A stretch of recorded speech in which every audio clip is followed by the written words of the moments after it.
Hi everyone, and thanks for being with us here at CPP. This is the message that I give every year, and it's rather sad, I think, that I have the need, the desire, and the distress, I guess, to have to give this message as I do, because it's at this time of the year that we remember here at the Child Protection Party what a distressing time it is for many parents who do not have access to their children right now. Each year we hear from parents who are trying to organise accesses around Christmas and finding out that accesses either get cancelled because of COVID. I guess there are some issues that are presented, which means that they don't have as access to the kids as perhaps they would like. And we would like to acknowledge that if you're having any issues at the moment in relation to access your children, I know that it isn't something that means that we can actually solve that problem. We can't. I think what is important right now is to understand that there are people out here who do understand what that is like for you, and that if you'd wish to express any of your views around what this period is like for you, if you think it's helpful to talk about that, please make comments in our comment section. Talk to us about what your experiences are like. We'd love to hear from you. And if you'd like to just make some comments now and I can refer to them, that would be fine. I know that there are many parents who are working really hard in order to have the children returned to them. That there are, numerous parents who have ticked all the boxes, done everything that they can in order to prove to the department that they are the parent that the department demands them to be in order to have their children with them. And we also know that there are many parents out there who should not have had their children removed from them in the first place.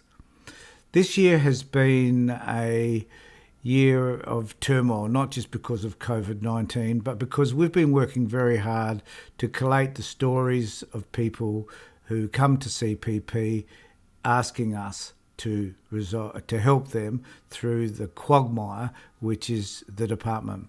And there are many people that I've worked with over this last 12 months whereby we've attended meetings, we've helped them organise paperwork, and there's some people I've just had to present the hard, cold facts that they may not be getting their kids back because sometimes, regretfully, their circumstances have not changed. We also acknowledge at CPP that there are times when, kids are at risk living with their parents and that they do need to be removed. But I can assure you that 80% of the people that come to speak to us have a legitimate case for their children not to be removed. So at this time, though, there'll be lots of parents who tomorrow, Christmas Day, will be sitting down thinking, well, today I could be spending that time with my children. I could be opening their presents with them. I could be watching the delight on their face as they get excited as they rip through the wrapper and open the box. I think that this is a really important time for people to be together. Not necessarily whether you've got a Christian belief or not, but it certainly is a time culturally where we get together to celebrate our sense of family. At this time of the year, that sense of family is destroyed because the most important part of any family are the children that we have in our lives who love us unconditionally. I know that for myself, over the years, spending the time with my family has been the most important part of my life. And I can say today that being able to do that with my own family is really important to me, even though they're scattered around the world and interstate. But I do acknowledge the importance of being with children at this particular point in time. And I feel sad that there are so many people out there who don't have that opportunity because of the involvement of the Department of Child Protection. I think that this is an opportunity too to acknowledge the department's inability to be able to understand how important family is, because they could provide ways by which families could get together on this important day. They certainly could find ways by which presents could be exchanged, but they don't, because the reality is they don't care that much about you and your family. And as a result of that, they don't care about children in the way that they should care about kids. So I'm letting you know that we at CPP are thinking about you, and that we're very aware of what an emotional period this particular point in time is. I'd also like to remind everybody that 2022 is going to be an extremely challenging year for all of us. Not just because of the quagmire that we experience through child protection, but also because we have two elections coming up next year. One is for the state election here in South Australia, and there'll be a federal election as well. It is unlikely we'll be able to afford or be able to fund an election federally as much as we would like to. But we certainly would like to be able to fund and facilitate a couple of candidates here in South Australia. In order to do so, we need your help. And I know this is a terrible time to ask people of this. It's not asking directly for funds at the moment, because who has funds at Christmas time? But it is about making you aware that we are looking for some funding, donations, so that we can get the candidates into Parliament that you deserve, so that we can make the changes that you need in order for the child protection system to change. We're the only party committed to make those changes, and we ask you to be able to help us do that. And you can go to our webpage at childprotection.party and donate. If you've got some funds that you think could help us, $5, $10, we don't care what, please help us to be able to give you the representation that you need. The system will never change if we just sit back and do nothing. It will never change if we just sit back and complain about it either. What we do need to do is have people in power of authority who can actually say and do things that are going to effectively bring about changes at the levels at which they should be created. That is, down at the grassroots level among social workers and those people that practice in the area of child protection. We need people that think about you, that consider you and your environment and how you've been raised. People that need to understand you and understand the concept of family. People that want to be able to keep families together rather than break them apart. They're important things that we need to do, but the only way we can do that is by having you support us. Now also, the other area of support is we have many thousands of people that access these videos whenever we put them out. And we calculated there's up to 160,000 people we're able to get to.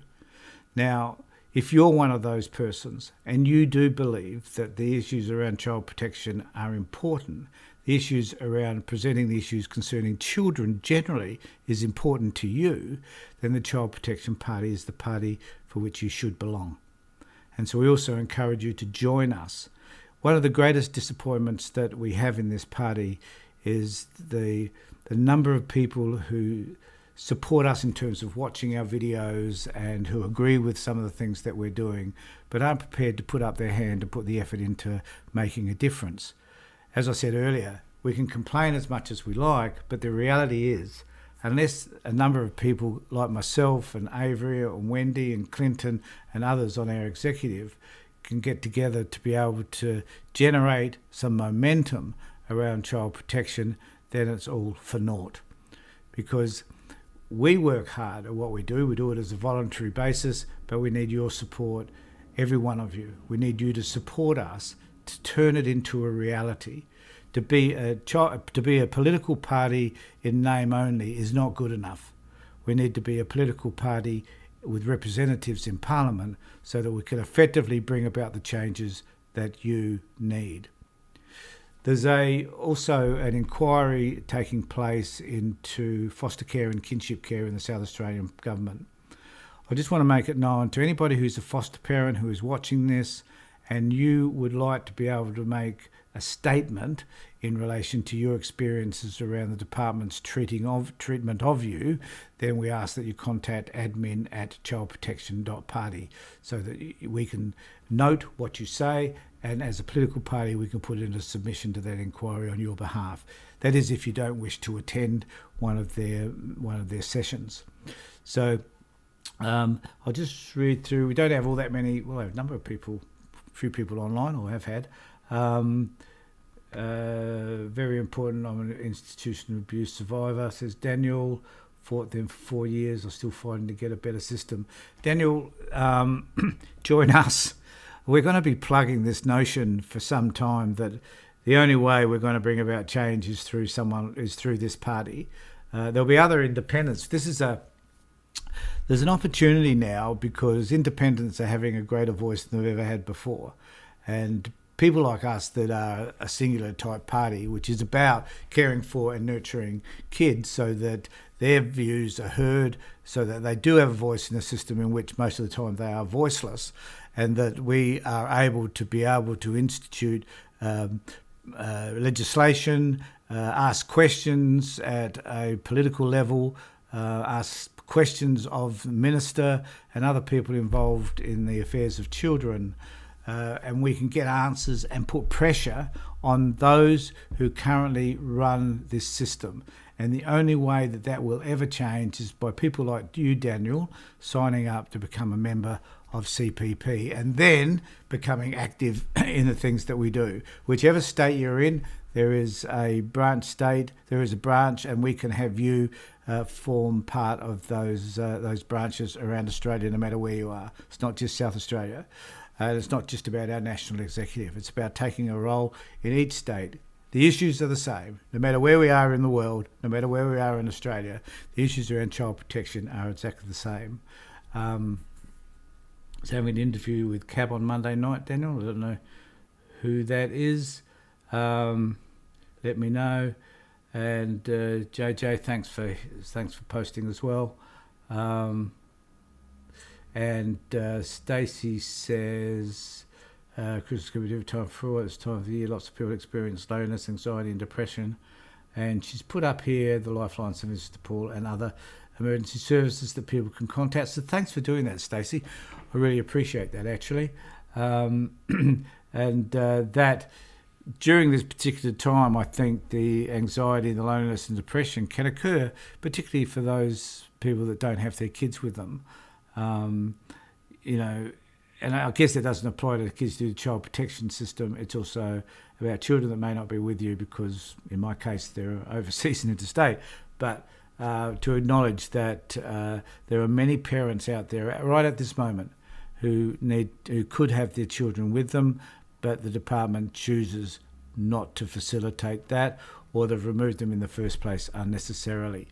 Next year's going to be a fabulous year, and I invite all of you to participate with us so that all of us together, as a group, as a community, can get together and change this system for the better so that you are better represented if your children are removed, and hopefully so that we can instigate a system whereby it's not necessary to have your children removed in the first place. That's what we're about. So in closing, thanks for being with me. I hope that whatever tomorrow is for you, it's a good one, even though I'd also acknowledge that for some people it may also be extremely distressing. So please take care of yourselves to start with, look after yourself and those people around you, and more importantly, be safe. Thank you, everybody. Bye.